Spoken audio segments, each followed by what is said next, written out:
Hey guys, welcome back to the channel. So I finally finished up the electronic boost control installation. As you can see, this is the vacuum line to go to the actual boost controller. And then to supply power, I tapped into the little clock that goes there and tapped on the wiring, and then I did a voltage test to see which one of these wires was the accessory wire, which would power 12 volts when you turn to the key to the on position. So I tapped into that. That's what the red wire is, and then ground obviously is black. You could also run, if you don't have a working clock, you could probably tap into the cigarette lighter as well. That's what some people have done as well. But yeah, once this is all ran through, you'll have power, and I'll show you here as a demonstration.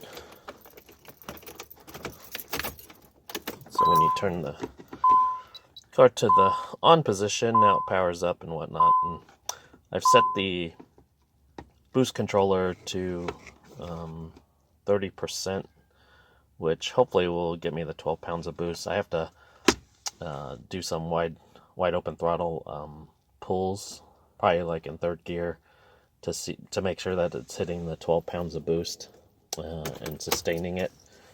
I could show you the way I ran the vacuum lines as far as to the wastegates. Here's the actual solenoid, which activates or which is controlled by the boost controller, and then your common line. This will connect to a T, which is here, and these two lines actually go directly to the wastegates. So I disconnected the stock solenoids and actually removed them.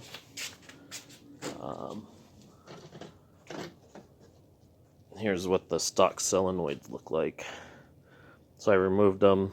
It's just for simplicity's sake, I wanted to remove them, since you disconnect the connectors anyway once you get the electronic boost controller set up. You'll disconnect these, so just for simplicity's sake and lack of additional vacuum lines to try and diagnose if I had a vacuum leak, I removed the solenoids. And then your other T, which goes to the NO port on the solenoid. Oh, let's get this back in focus here. There we go. So the NO port, which is here on the solenoid, this runs to a T as well. And this will hook to the other end, which is on the intercooler piping underneath here. Let's see if I can get a good picture. You'll see the hose right here. There's a nipple on each side, so you'll tee those off and run that to the NO port on the solenoid itself. And that's essentially what you need to do to run an electronic boost controller. Even a manual boost controller, the plumbing's essentially the same, except you'll be adjusting it manually on the actual solenoid.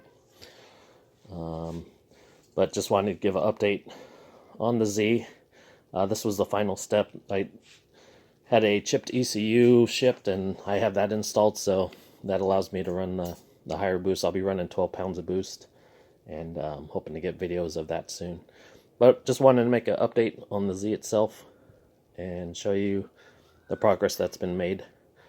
And stay tuned for the next episode. I'll probably have some footage of some pulls once I've dialed in the actual boost controller to the settings I want, to the boost settings I want.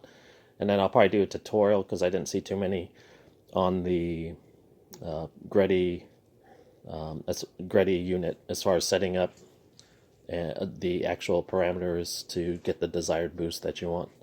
So until next time, I'll talk to you guys later.